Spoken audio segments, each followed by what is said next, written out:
Okay. Thank you very much.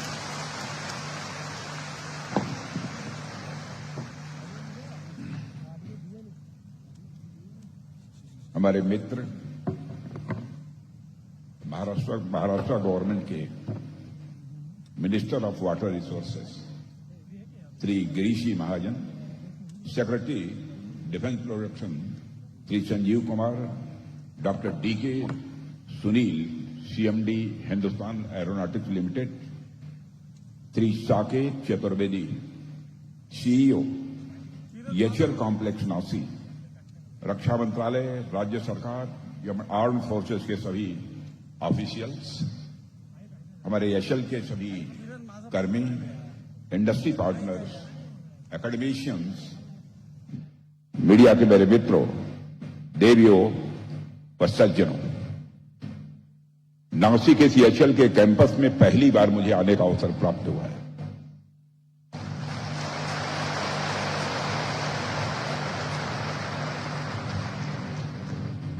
और मैंने यहां जाकर देखा,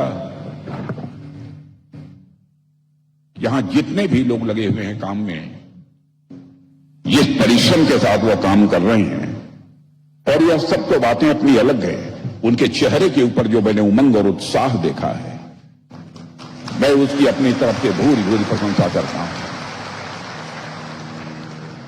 आज कुछ बोलने के पहले मैं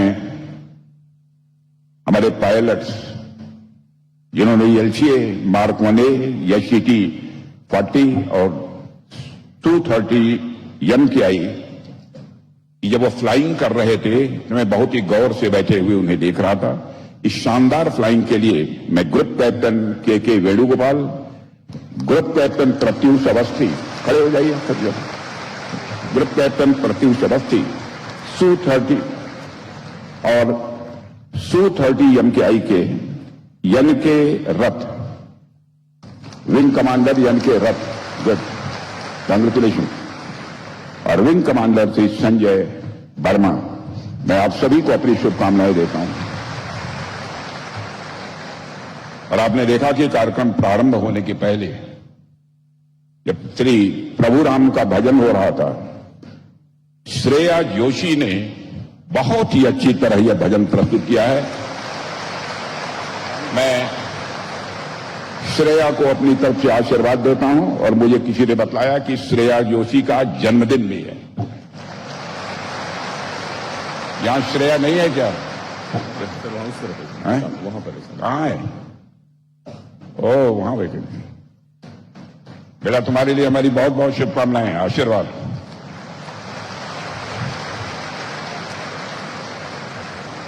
मेरे साथियों, आज हिंदुस्तान एरोनॉटिक्स लिमिटेड द्वारा निर्मित light combat aircraft mark 1A तेजस की 3rd प्रोडक्शन लाइन का उद्घाटन हो रहा है।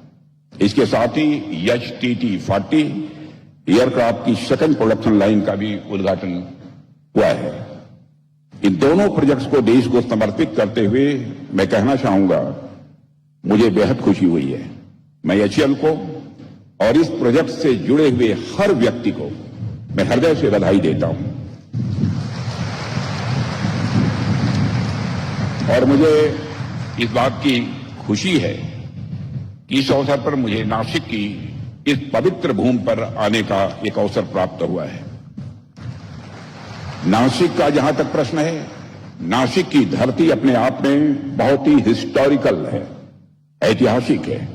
नासिक के त्र्यंबकेश्वर में भगवान शिव का विराजते हैं, जहां भगवान शिव त्रयंबक के रूप में हमें यह सिखाते हैं कि सृष्टि की रचना, पालन और संहार तीनों एक ही दिव्य चेतना से उत्पन्न होते हैं। यही कारण है कि यहां आकर ऐसा लगता है जैसे मैं किसी दिव्य भूमि पर आ गया। हालांकि साथियों, नासिक की यह भूमि केवल आस्था की नहीं है, श्रद्धा की ही नहीं है, बल्कि सेल्फ रिलायंट और कैपेबिलिटी का भी यह प्रतीक बन चुकी है। यहां एक और आस्था है तो वहीं दूसरी ओर इसी नासिक की धरती पर हिंदुस्तान एरोनॉटिक्स लिमिटेड का एक गौरवशाली कैंपस भी राष्ट्र की रक्षा शक्ति को सिंबलाइज करता है, यानी उसका प्रतीक बनकर खड़ा है। और आज जब मैंने नासिक डिवीजन में तैयार किए गए सुखोई 30 LCA और HTT-40 विमानों की उड़ान देखी तो मेरा सीना गर्व से चौड़ा हो गया।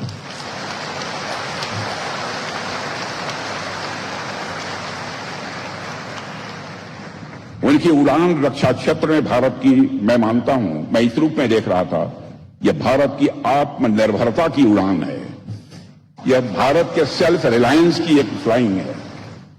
साथियों, नासिक में स्थित एचएएल का भी अपना एक बहुत ही गोल्डन हिस्ट्री है, स्वर्णिम इतिहास है। कभी यहां MiG-21 और MiG-27 जैसे दिग्गज फाइटर जेट्स का निर्माण और ओवरहॉल होता था, और आज यह संस्थान मॉडर्न सुखोई 30 और जेट्स का प्रोडक्शन हाउस बन चुका है। पिछले 6 दशकों से भी अधिक समय से एचएएल नासिक ने भारत की डिफेंस मैन्युफैक्चरिंग कैपेबिलिटी को नई ऊंचाइयों तक पहुंचाने में एक स्ट्रांग पिलर की भूमिका निभाई है। जैसा कि मैंने अभी कहा, नासिक भगवान शिव की भूमि है, जो एक तरफ शिवत्व यानी शांति की प्रतीक है, तो दूसरी तरफ यह संहार की भी प्रतीक है। ठीक उसी तरह से नासिक एक तरफ डिफेंस मैन्युफैक्चरिंग यानी निर्माण की प्रतीक है, तो दूसरी तरफ जरूरत पड़ने पर दुश्मनों का संहार करने की क्षमता भी रखती है।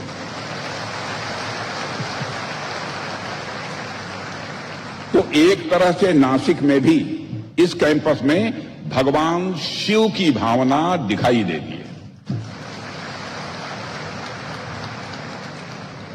साथियों, यह कैंपस मैं मानता हूं कि महज केवल एक इमारत या किसी प्रोजेक्ट तक ही सीमित नहीं है, बल्कि यह रक्षा क्षेत्र में भारत की आत्मनिर्भरता को भी सिंबलाइज करता है, उसका प्रतीक है। जब मैं आत्मनिर्भरता की बात कर रहा हूं तो मेरे जेहन में वह पूरी यात्रा भी चल रही है, जिसकी शुरुआत हमने 2014 से की है, और आप सबने तो डिफेंस सेक्टर में भारत की बदलती भूमिका को साफ साफ अपनी नंगी आंखों से देखा है।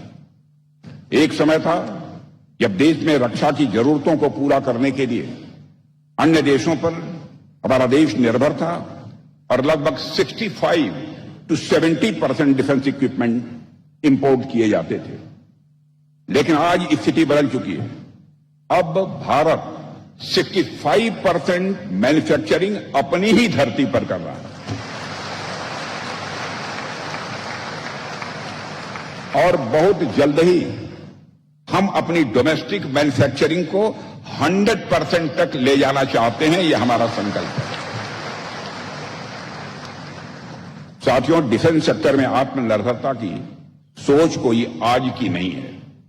10 साल पहले से ही हमारे प्रधानमंत्री श्री नरेंद्र मोदी के नेतृत्व में हमारी सरकार ने यह स्पष्ट रूप से समझ लिया था कि बिना आत्मनिर्भर हुए हम कभी भी वास्तविक रूप में सुरक्षित नहीं हो सकते हैं। हालांकि उस समय हमारे पास चैलेंजेस बहुत थे, इसमें कहीं दो मत नहीं है। हमारी सबसे बड़ी यह समस्या यह थी कि हमारा डिफेंस प्रिपेयर्डनेस बहुत लिमिटेड था, और हम इंपॉर्टेंट मिलिट्री हार्डवेयर के लिए लगभग पूरी तरह इंपोर्ट्स पर निर्भर हुआ करते थे। हमारे डिफेंस प्रोडक्शन सिस्टम में प्राइवेट इंडस्ट्रियल सेक्टर की भी कोई खास भागीदारी नहीं थी। सब कुछ केवल पब्लिक सेक्टर PSUs तक सीमित था। इसके अलावा डिफेंस प्लानिंग, एडवांस टेक्नोलॉजी और इनोवेशन पर भी पर्याप्त फोकस जितना होना चाहिए वो नहीं था। यही कारण था कि क्रिटिकल इक्विपमेंट और कटिंग एज सिस्टम्स के लिए हमें बाहरी देशों की ओर नजर उठाकर देखना पड़ता था, जिससे न केवल कास्ट बढ़ती थी बल्कि स्ट्रेटेजिक वल्नरेबिलिटी भी पैदा होती थी। जाहिर सी बात है कि ऐसी स्थिति में लंबे समय तक सस्टेनेबल नहीं रह सकती थी, और इसी चुनौती ने हमें सोच और नए रिफॉर्म की दिशा में आगे बढ़ने के लिए प्रेरित किया था। साथियों, उसी दिशा में आगे बढ़ते हुए हमने न सिर्फ इंपोर्ट डिपेंडेंस को घटाया है, बल्कि इंडिजनाइजेशन की कमिटमेंट को मजबूती भी दी है। यदि मैं आंकड़ों की बात करूं तो 2014-15 में जहां हमारा डिफेंस प्रोडक्शन अप्रॉक्सीमेटली 46,429 करोड़ हुआ करता था, वहीं आज 2024-25 में बढ़कर अप्रॉक्सीमेटली 1,50,000 करोड़ तक पहुंच गया।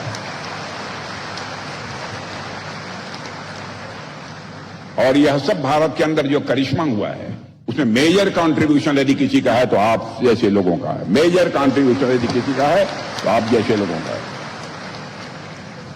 यह केवल फैक्ट्स नहीं है, बल्कि मैं मानता हूं कि हमारे देश की यह आत्मनिर्भरता, सेल्फ रिलायंस की एक उड़ान है। इसी तरह हमारा डिफेंस एक्सपोर्ट, जो कभी अप्रॉक्सीमेटली 1,000 करोड़ से भी कम हुआ करता था, आज वह रिकॉर्ड 25,000 करोड़ को क्रॉस कर चुका है। और मैं एज ए डिफेंस मिनिस्टर आपको विश्वास दिलाता हूं, जिस तरीके से डिफेंस मिनिस्ट्री में हमारी टीम जिस झील के साथ और जिस मिशन के साथ काम कर रही है, 2029 आते आते हम इस फिगर को ले जाना चाहते हैं 3 लाख करोड़ रुपए तक का। और डिफेंस एक्सपोर्ट जो इस समय मैक्सिमम 25,000 करोड़ है, उसको हम ले जाना चाहते हैं 50,000 करोड़ तक। साथियों, पिछले 10 वर्षों में जिस रफ्तार से भारत ने डिफेंस और टेक्नोलॉजी के क्षेत्र में आत्मनिर्भरता हासिल की है, वह वाकई में अद्भुत है, अनइमेजिनेबल है। मैं ऑस्ट्रेलिया गया था, वहां के defence minister, deputy prime minister, वहां के प्राइम मिनिस्टर, सारे लोगों से हमारी बातचीत हुई। भारत के बारे में, भारत के डिफेंस के बारे में जो वह चर्चा उन्होंने की, मैं मित्रों यही कहना चाहता हूं, भारत का रक्षा मंत्री होने के नाते मेरा भी सीना चौड़ा हुआ है।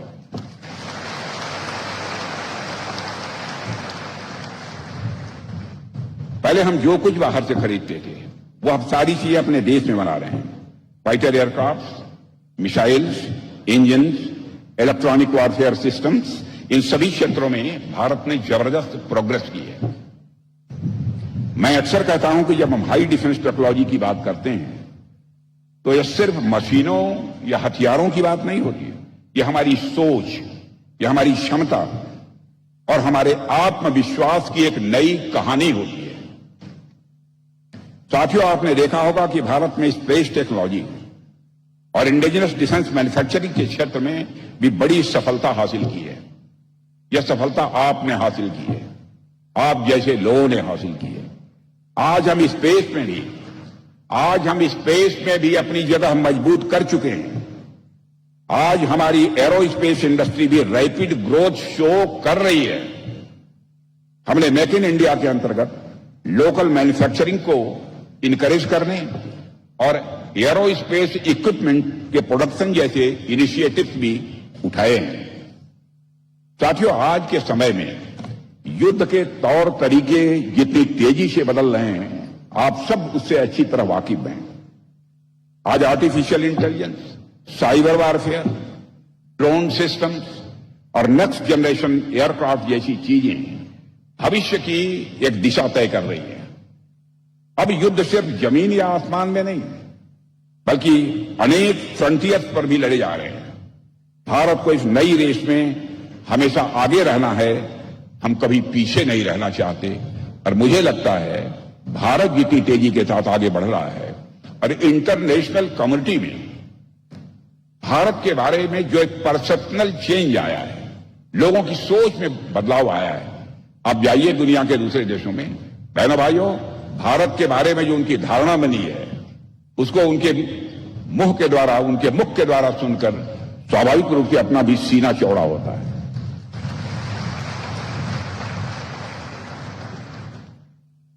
यही वजह है कि आज हम state of the art indigenous technology पर इतना जोर दे रहे हैं। और मुझे यह देखकर बेहद खुशी हो रही है कि हिंदुस्तान एरोनॉटिक्स लिमिटेड इस दिशा में भारत का एक मजबूत प्रतिनिधित्व कर रहा है।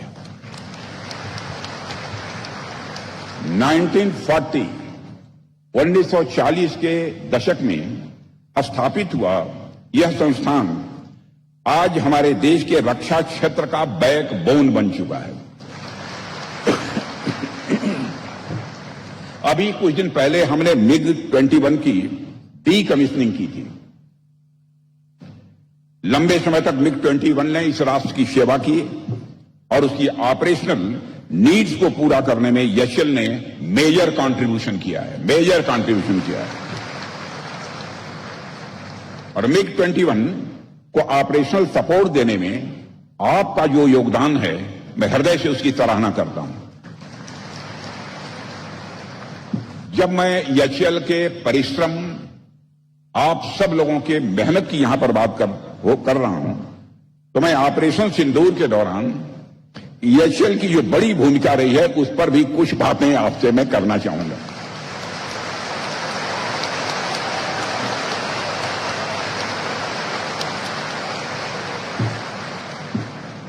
मेरे साथियों, भारत की सुरक्षा से जुड़ा हुआ जो पूरा इतिहास है, उसमें महज कुछ पल ही ऐसे हैं, महज कुछ क्षण ही ऐसे हैं जब एक साथ पूरे सिस्टम की असली परीक्षा ली गई है।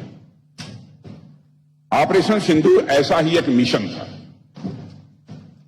इस मिशन में हमारी सेनाओं ने न सिर्फ अपने शौर्य और पराक्रम का परिचय दिया, बल्कि इंडिजिनस प्लेटफॉर्म्स, स्वदेशी प्लेटफॉर्म्स पर अपने भरोसे को और भी साबित किया है। इस दौरान एचएएल की टीम ने, मैं जानता हूं क्योंकि मैं तो लगातार मॉनिटरिंग कर रहा था, इस दौरान एचएएल की टीम ने 24 घंटे लगातार विभिन्न ऑपरेशनल साइट्स पर सपोर्ट दिया है।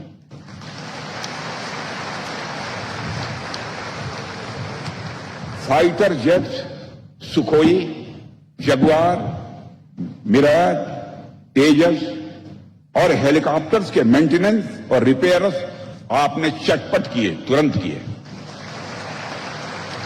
ताकि आपने यह क्यों किए?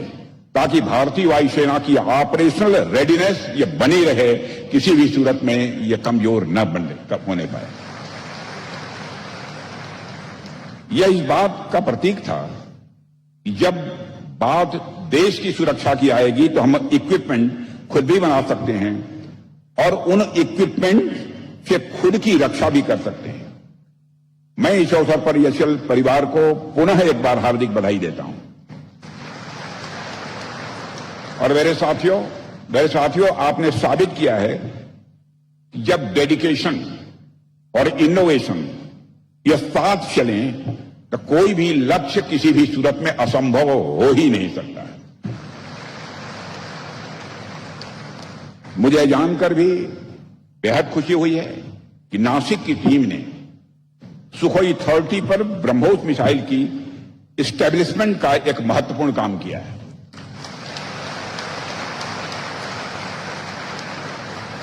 यह वही ब्रह्मोस है, मेरे साथियों, यह वही ब्रह्मोस है जिसने ऑपरेशन सिंदूर के दौरान आतंकियों के ठिकानों को नेस्त नाबूद किया था।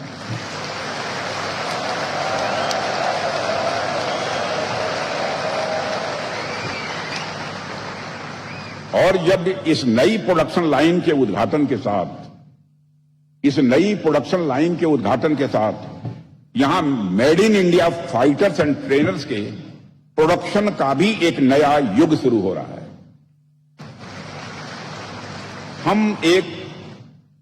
यह मैं मानता हूं एक बहुत बड़ा एक इंडस्ट्रियल अचीवमेंट तो है ही, यह हमारी औद्योगिक उपलब्धि तो है ही, साथ ही साथ हमारे युवाओं, नौजवानों, इंजीनियर्स और साइंटिस्ट्स की मेहनत, लगन और उनके ड्रीम्स यानी सपनों का ही यह परिणाम है।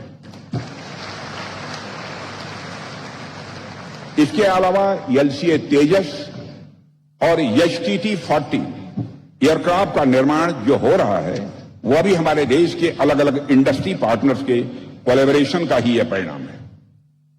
और यह कोलैबोरेशन यह कोलैबोरेशन इस बात का प्रमाण है कि जब गवर्नमेंट, इंडस्ट्री और एकेडमिया मिलकर काम करते हैं तो कोई भी चुनौती बड़ी नहीं रह जाती है मेरे साथियों।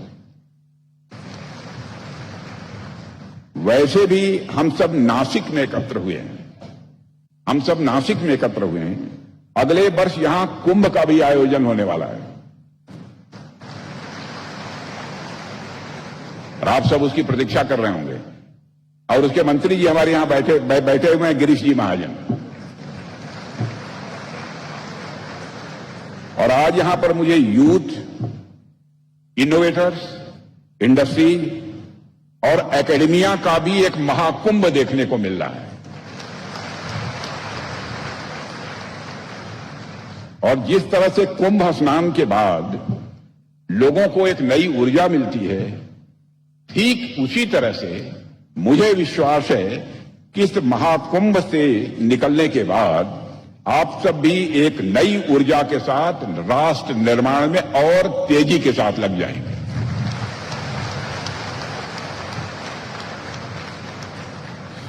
साथियों, यहां मैं यह कहना चाहता हूं कि हमें अब सिर्फ एलसीए तेजस या एचटीटी 40 तक सीमित नहीं रहना है। अब समय है कि हम next generation aircraft, unmanned systems और सिविल एविएशन के क्षेत्र में भी अपनी एक आइडेंटिटी बनाएं, अपनी पहचान बनाएं।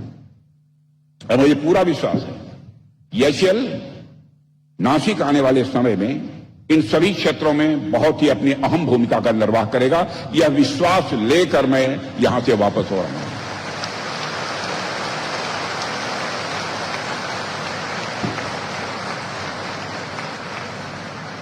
और साथियों, मुझे यह जानकारी प्राप्त होने पर खुशी हुई है, अच्छा लगा है कि नासिक डिवीजन में अब सिविल और मिलिट्री एविएशन दोनों के लिए एक साथ MRO, maintenance, repair and overhaul की सुविधा स्थापित की गई है। यह दिखाता है कि भारत में अब सिविल और मिलिट्री एविएशन दोनों ही एक प्लेटफॉर्म पर मिलकर आगे बढ़ रहे हैं। इस नई शुरुआत के साथ मैं यह भी विश्वास के साथ कह सकता हूं कि इससे नासिक और आसपास के क्षेत्रों में हजारों की संख्या में नए रोजगार के अवसर, जॉब अपॉर्चुनिटीज भी क्रिएट होंगी। यहां के नौजवानों के लिए ट्रेनिंग और एम्प्लॉयमेंट के भी नए रास्ते खुलेंगे और महाराष्ट्र और पड़ोसी राज्यों का भी इंडस्ट्रियल इकोसिस्टम इससे और ज्यादा मजबूत होगा। मैं भारतीय वायुसेना के उन वीर सैनिकों को भी प्रणाम करता हूं। मैं भारतीय वायुसेना के उन वीर सैनिकों को भी प्रणाम करता हूं जिन्होंने तेजस और एचटीटी 40 जैसे भारतीय विमानों पर भरोसा जताया है।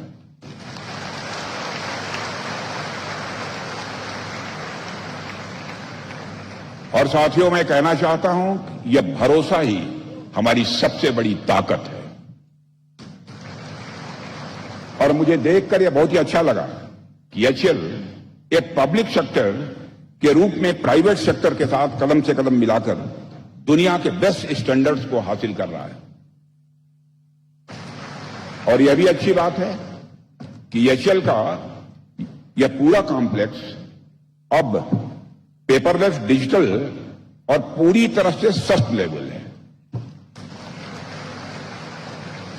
और इसमें इंडस्ट्री 4.0 और क्वालिटी 4.0 सिस्टम को अपनाया गया है। यानी यह आधुनिक भारत की तकनीकी उड़ान, टेक्नोलॉजिकल फ्लाइंग का एक असली प्रतीक है। आज का यह अवसर केवल फाइटर जेट को देश को समर्पित करने का अवसर ही नहीं है, बल्कि यह भारत के नए आत्मविश्वास का भी प्रतीक है। और आज मेरे साथियों, आज मैं खास तौर पर उन सभी संस्थाओं को बधाई देना चाहता हूं, जैसे एडीए, शेमिले, पीजीएक्यूए, हमारे इंडस्ट्रियल पार्टनर्स और एचएल के सभी कर्मचारियों और जिन्होंने मिलकर इतने उन्नत और आधुनिक विमान भारत में ही तैयार कर रहे हैं। यह वाकई बहुत बड़ी उपलब्धि है। यह नई सुविधाओं से हमारी वायुसेना को और अधिक शक्ति, आत्मविश्वास और आधुनिकता मिलेगी, ऐसा मेरा विश्वास है। जहां तक हमारी वायुसेना की बात है, तो जिस शौर्य और पराक्रम के साथ इन्होंने भारत की वायु सीमा को सुरक्षित रखा है, वह अपने आप में इनक्रेडिबल है।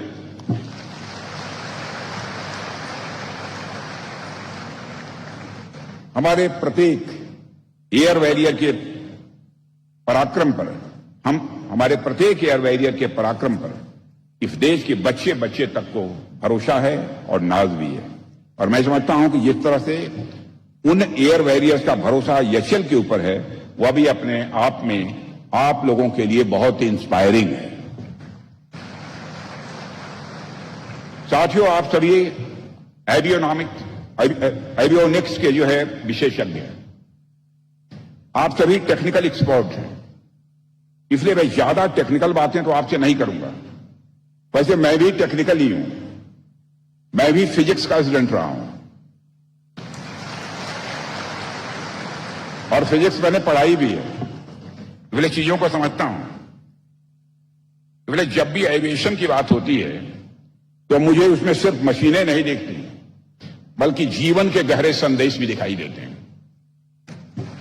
और आप जानते हैं कि किसी भी एयरक्राफ्ट के लिए उनका नेविगेशन सिस्टम बहुत ही जरूरी होता है, और इसका मुख्य काम होता है एयरक्राफ्ट को सही दिशा में बनाए रखना, यानी उसे यह बताना कि वह कहां है और किस रास्ते पर जा रहा है। बिल्कुल वैसे ही जैसे हमारे जीवन में नेविगेशन बहुत जरूरी होती है। अगर हमारे पास एक स्पष्ट लक्ष्य या कोई मार्गदर्शक नहीं है तो हम चलते तो रहेंगे, लेकिन शायद सही मंजिल तक पहुंचना यह बहुत कठिन हो जाएगा। इसलिए जैसे एयरक्राफ्ट को जीपीएस की जरूरत होती है, वैसे ही हमें भी अपने अंदर एक मॉरल कंपास रखना चाहिए जो हमें हर समय सही रास्ता दिखाता रहे। किसी सीनियर पायलट का कोट मुझे याद आता है कि take off is optional but landing is mandatory.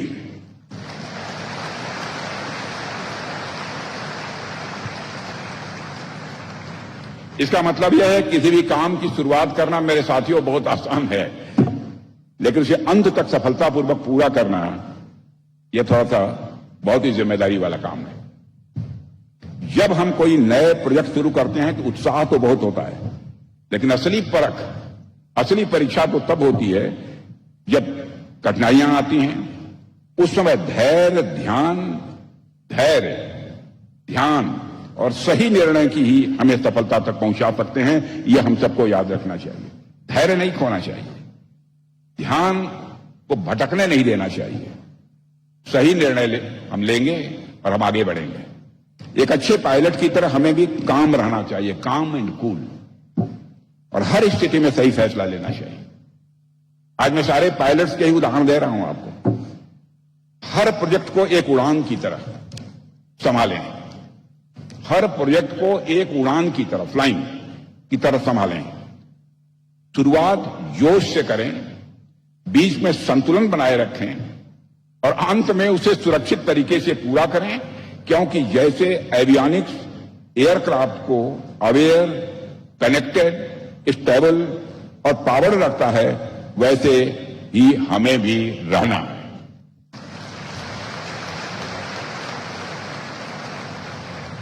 हमारी दिशा साफ हो, कम्युनिकेशन मजबूत हो, आदतें अनुशासित हो, मन सदैव सजग रहे, सतर्क रहे और ऊर्जा में हमारी पॉजिटिविटी, सकारात्मकता यह बनी रहे। और मुझे लगता है कि ये जो पायलट माइंडसेट है, आज मैं पायलट माइंडसेट की बात कर रहा हूं, यह जो पायलट माइंडसेट है, यही आप में से हर व्यक्ति की होनी चाहिए, क्योंकि इसी माइंडसेट से हम मनोवांछित जो सफलता चाहते हैं वह हासिल कर सकते हैं। पायलट माइंडसेट से हासिल कर सकते हैं। 2047 तक हम जिस विकसित राष्ट्र के लक्ष्य के साथ आगे बढ़ रहे हैं, उस लक्ष्य की प्राप्ति तभी संभव हो सकेगी जब हम इसी माइंडसेट के साथ आगे बढ़ेंगे। साथियों, इसी विश्वास के साथ हम सभी इसी एक प्रकार एकजुटता के साथ मिलजुल कर काम करते रहेंगे। मैं एचएएल को इस प्रोजेक्ट से जुड़े हर स्टेक होल्डर को और सभी देशवासियों को अपनी तरफ से हार्दिक शुभकामनाएं देते हुए, हार्दिक बधाई देते हुए अपना निवेदन समाप्त करता हूं। एक बार जरा बुलंद आवाज होनी चाहिए, बोलिए भारत माता की। भारत, सभी का हाथ उठना चाहिए। मीडिया को मैं कहूंगा जरा अपना कैमरा घुमाइए, उधर घुमाइए, एक बार घुमाइए तो दृश्य देखिए पहले। अब मैं कुछ नहीं बोलूंगा आगे, आप उधर दीजिए। ये दृश्य देखो, बहुत अच्छा, बहुत बहुत धन्यवाद, बहुत बहुत धन्यवाद।